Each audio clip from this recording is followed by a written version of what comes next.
오늘 말씀은 다니엘서 2장 14절에서 18절까지의 말씀입니다.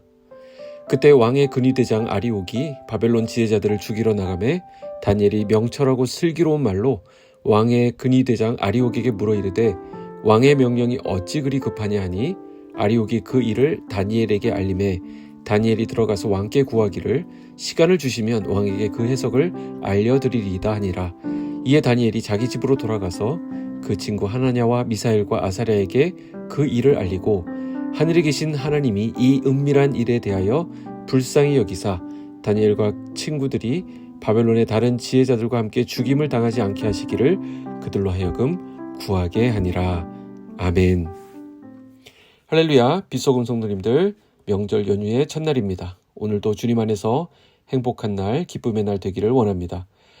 가족들과의 만남을 위해 고향으로 내려가시는 성도님들이 많으실 텐데 오가시는 동안 안전하고 은혜 넘치는 시간으로 채워지기를 소망합니다. 다니엘에게 어려운 상황이 찾아왔습니다. 자기의 의지와 상관없이 일어난 일들이죠. 느부갓네살 왕의 이상한 명령, 그리고 다른 사람들의 잘못된 대응으로 다니엘과 세 친구도 죽을 수밖에 없는 일이 벌어지게 된 것입니다. 아무 잘못도 없는 다니엘은 이 상황에 그대로 휩쓸려 들어가게 됩니다.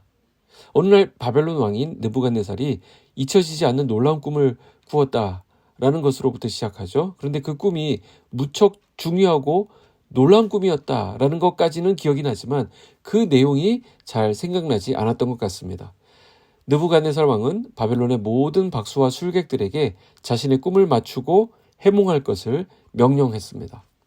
이게 참 말이 안 되는 것인데 아무도 자신의 꿈과 해몽을 말하지 못하게 되자 화가 난 느부갓네살 왕은 바벨론에 있는 모든 박수와 술객들을 다 죽여버리라는 명령을 내렸습니다.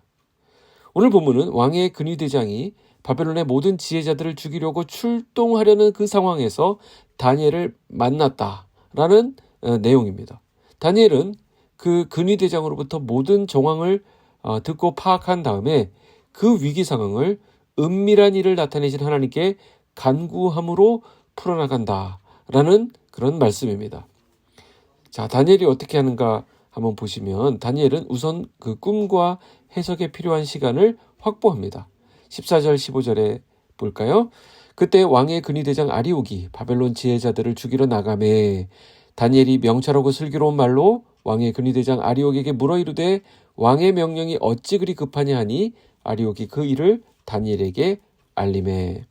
자, 급박한 상황을 대처하는 다니엘의 모습이 참 인상적입니다. 같이 거기 휘말려가지고 막 조급해하고 뭐 어쩔 줄 몰라 하는 것이 아니라 침착하게 시간을 확보합니다.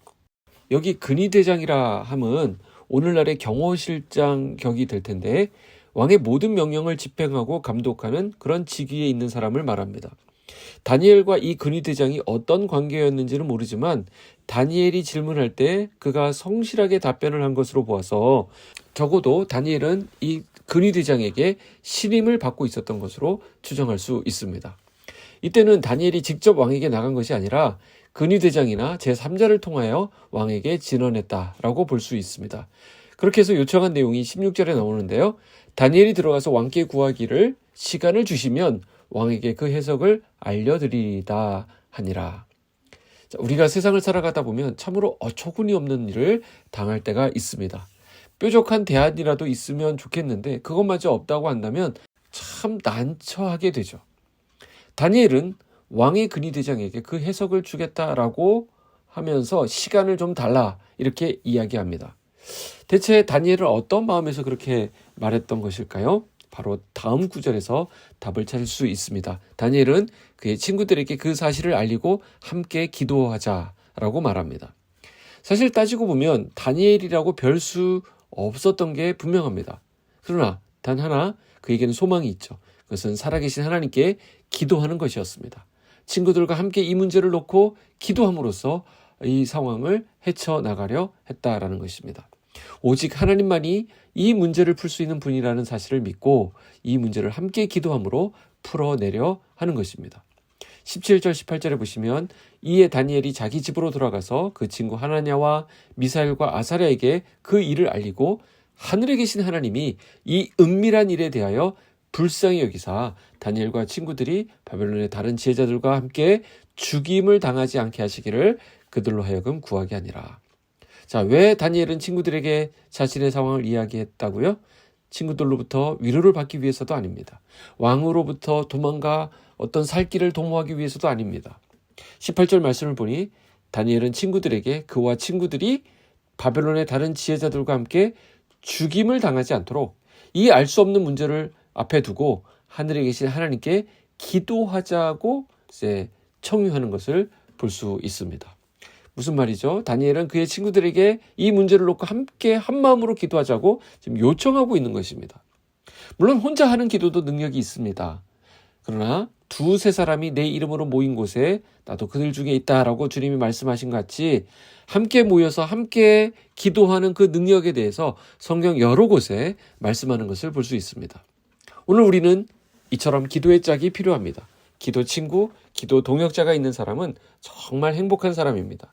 내가 직면한 그 문제를 함께 풀어갈 수 있는, 그 문제를 통해 함께 하나님을 바라보게 하는 기도의 동역자를 만나는 은혜가 저와 여러분 가운데 있기를 축복합니다.